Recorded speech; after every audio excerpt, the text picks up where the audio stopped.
ఓం సదాశివసమారంభాం వ్యాసశంకరమధ్యమాం అస్మదాచార్యపర్యంతాం వందే గురుపరంపరాం.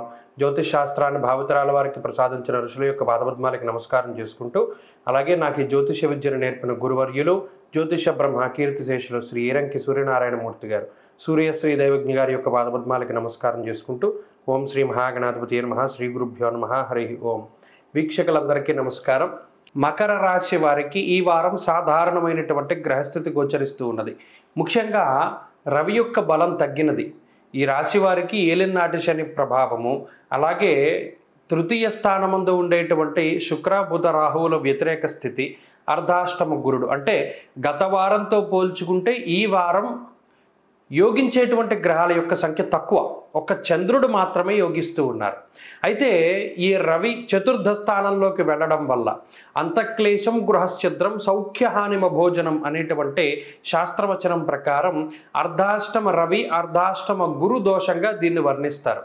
దీనివల్ల కుటుంబపరమైనటువంటి, విద్యాపరమైనటువంటి, ఉద్యోగపరమైనటువంటి సమస్యలు కొన్ని అధికంగా వస్తాయి.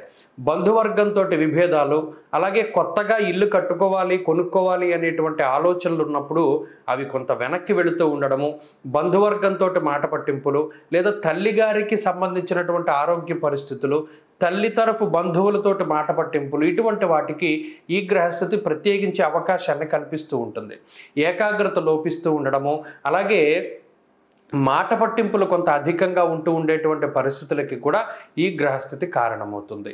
సదాక్లేశం వృధా వైరం సతతం కార్యనాశనం అన్నారు శాస్త్రమందు. అనగా ఈ గ్రహ సంపత్తి వల్ల ఏ పని ప్రారంభించినా అయితే అది ఆలస్యం అవుతూ ఉండడము, లేదా అసలు ఆ పని సరిగా ముందుకు సాగకపోవడం అనేటువంటి విషయాల పట్ల కొంత ఇబ్బందికరంగా ఉంటుంది.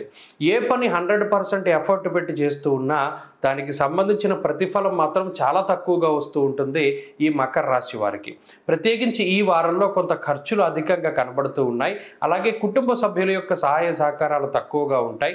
మీరు చెప్పినటువంటి విషయాన్ని వాళ్ళు ఆలకించరు, వినరు, దానికి స్పందించరు, మీకు సానుకూలంగా మాట్లాడరు. ఈ విషయాల పట్ల మాత్రం కొంత జాగ్రత్తగా ఉండాలి. అలాగే మానసికమైనటువంటి భయం కొంత అధికంగా ఉంటుంది. సంతానానికి సంబంధించినటువంటి ఆరోగ్యం పట్ల శ్రద్ధ అవసరం. అలాగే ఉద్యోగపరమైనటువంటి చికాకులు కనబడుతూ ఉన్నాయి. వ్యాపార పరంగా ఏ విధమైనటువంటి కొత్త నిర్ణయాలు కూడా ఈ వారం తీసుకోకూడదు. అలాగే విద్యార్థులకి గ్రహ సంపత్తి ప్రతికూలంగా ఉన్నది. స్త్రీలకు ప్రత్యేకించి ఈ గ్రహస్థితి మానసికమైనటువంటి అశాంతికి కారణమవుతుంది. ఉద్యోగ వ్యాపారాలలో ఒత్తిడి అధికంగా ఉంటుంది. మకర రాశి వారు ఈ వారం మరింత అనుకూలమైనటువంటి ఫలితాలను సాధించడానికై శ్రీ గురు దత్తాత్రేయ స్వామి వారి యొక్క స్తోత్ర పారాయణ చేస్తూ ఉండడం చెప్పదగినటువంటి సూచన. ముఖ్యంగా సిద్ధమంగళ స్తోత్రాన్ని పఠిస్తూ ఉండండి. దత్తానుగ్రహం కలిగి గ్రహదోష ఈ బాధలు తగ్గుతూ ఉంటాయి. అలాగే ఈ వారంలో కలిసి వచ్చేటువంటి రోజు సోమవారంగా చెప్పవచ్చును. అదృష్ట సంఖ్య 9, అదృష్ట వర్ణము తెలుపు.